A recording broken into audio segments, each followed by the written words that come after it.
Salam. Eh, mau bicara soal Wahabisme yang ya lucu kali ini. Maksudnya begini,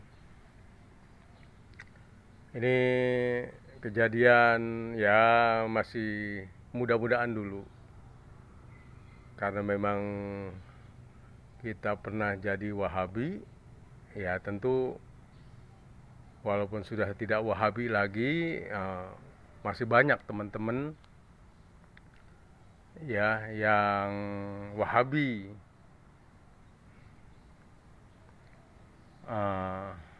Ya kita tahu orang-orang Wahabi itu tidak senang dengan tradisi atau kebiasaan yang ada di masyarakat, misalnya ya tahlilan, yasinan, haul. Ya ini mereka anggap sebagai amalan-amalan bid'ah, amalan-amalan yang tidak ada dasarnya, bahkan amalan-amalan yang sesat, karena itu berasal dari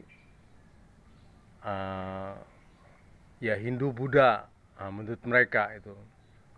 Jadi 1 hari, 3 hari, 7 hari, 40 hari haul, itu amalan yang tidak ada dasarnya.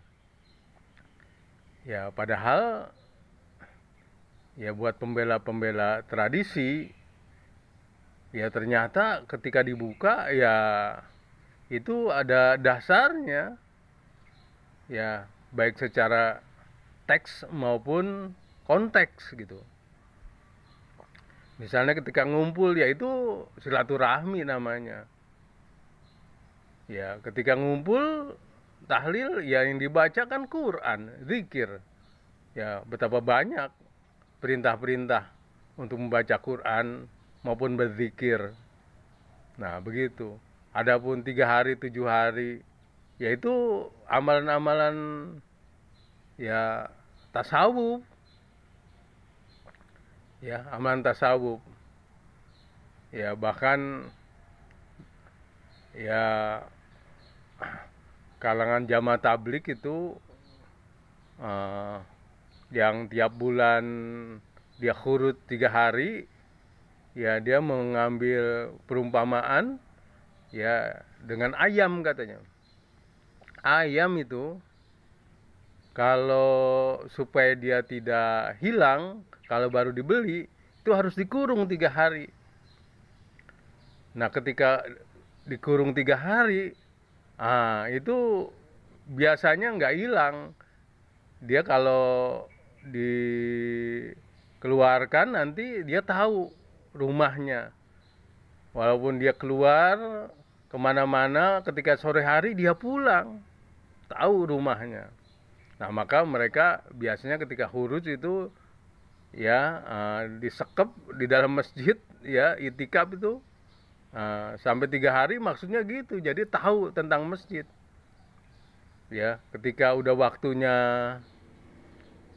ya sholat dipanggil datang.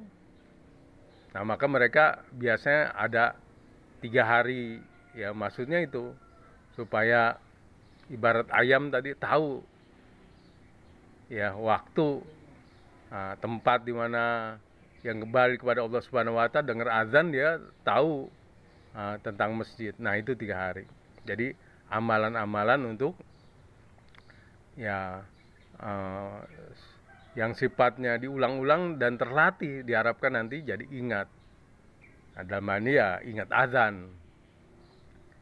Nah, saya mau cerita tentang masa muda dulu. Ya, ketika punya teman yang masih Wahabi, ya saya suka silaturahmi juga. Walaupun udah beda pandangan, saya saat itu di jamaah tablik itu. Jamaah tablik sementara dia di Wahabi. Nah, ya ketika saya di jamaah tablik itu, ya tahu sendiri lah, kalau jamaah tablik itu ya waktu itu pakai pakaian full sunnah ya, pakai gamis ya. Saya senang pada saat itu kemana-mana pakai gamis ya. Ah, jadi ya dia suatu saat mengkritik tentang jamaah tablik, dan itulah yang membuat saya akhirnya keluar dari jamaah tablik itu. Dia bilang jamaah tablik itu biar sampai kiamat dia tidak bisa membereskan masalah ya pelacuran, kebrengsekan yang ada di Mangga Besar itu. Kebetulan kan jamaah tablik markasnya di Kebon Jeruk, itu dekat tempat kemaksiatan di Mangga Besar. Dia bilang sampai hari kiamat jamaah tablik itu tidak bisa membereskan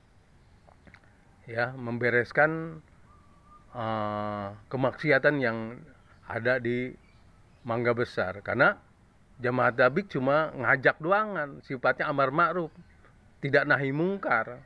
Termasuk juga saat itu ya tahun-tahun ya 90-an 2000 tuh di sepanjang jalan Gajah Mada itu banyak video-video porno itu. Video-video porno, ya, disitulah pusatnya sepanjang jalan itu. Nah itu juga kata tidak mungkin tuh hilang itu. Ya video porno itu, dan pusat kemaksiatan di Gajah Mada. Kenapa? Pusat kemaksiatan ya di Gajah Mada dan Mangga Besar terutama itu tidak akan hilang, karena jamaah tablik itu cuma amar ma'ruf saja, tidak ada nahi mungkar. Nah pada saat itu akhirnya saya mikir itu, akhirnya saya jadi keluar juga dari jamaah tablik itu, karena kritik dia tuh tentang jamaah tablik cuma amar ma'ruf saja. Nah ini saya mau cerita lucu ketika di rumahnya ini. Dia kembalikan, dia anti tahlil Yasin ya. Ketika saya di rumahnya ada kiriman biasa besek, kiriman besek ya dari tetangga, mungkin ada yang meninggal atau apa, ya kiriman besek dari tetangganya dibawa ke rumah teman saya itu. Nah ketika besek datang itu anaknya yang kebetulan kalau nggak salah anaknya 3 ya, wah berebutan itu ya, rebutan di dalam itu ya, ya sama bapaknya juga. Jadi kembali itu ya, jadi dia anti tahlilan yasinan, tapi ketika besek datang rebutan besek juga itu. Jadi kembali ini, jadi ada cerita-cerita lucu, maksudnya apa, jadi memang ya NU ya, dengan segala amalan-amalan yang katanya meniru melanjutkan amalan para wali yang menyodorkan Islam dengan moderat, dengan cara dakwah ya dengan hikmah, dakwah yang tadi itu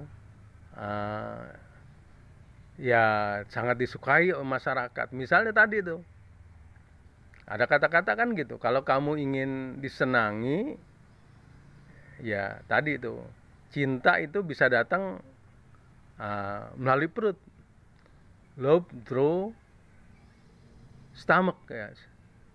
Artinya cinta itu bisa melalui perut. Nah, begitu juga tadi itu ya, masyarakat menjadi cinta kepada Islam ya tadi itu bisa melalui perut. Ada aktivitas-aktivitas yang bisa menyenangkan ya, bisa dinikmati oleh masyarakat, dan makanya ada itu tahlilan yasinan ya berkembang ya. Bahkan ada itu ya Kristen garis keras itu, dia ngomong ya bahwa 10 tahun lagi nanti separuh bangsa Indonesia menjadi Kristen. Ya nggak mungkin. Nggak mungkin selama tahlilan yasinan ada di seluruh Indonesia, tidak akan itu. Tetap komposisi umat Islam nih 87%. Ya, salam.